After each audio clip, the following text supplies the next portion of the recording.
Sizlar o'lmayli. Qayta jihozi uchun odamlardan pul olib, qayta jihozi dokumentini qilib bermasdan Telegramda shunday tikib bloklab o'rayotganlar. Sizlar o'lmayli.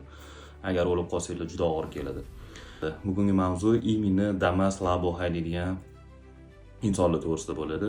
Ular qayta jihoz qilishayotganda 10 kundan keyin qayta jihozi javobi chiqadi.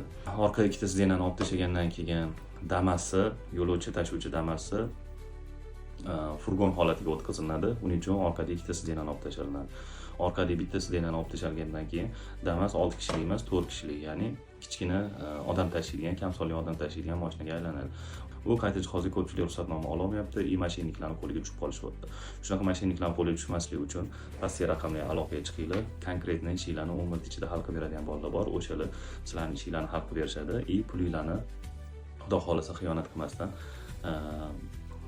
xizmatni qilib olishadi. Agar xizmatni qilmay olishadigan bo'lsa, konkret mana videomni tegdi, mashinnik ekansiz, bergan pulingiz aldadi deb yozadigan bo'lsangiz, men o'zim aloqaga chiqib bu ishlarni hal qilib beraman. Bemalol qayta jihozda kimda muammo bo'layotgan bo'lsa, savol bo'layotgan bo'lsa, kim hal qila olmayotgan bo'lsa, pastki raqamli aloqaga chiqinglar, bemalol ishlarni 10 minut ichida hal qilib ketinglar. O'zinglarni va pulinglarni asranglar. Salomat bo'linglar.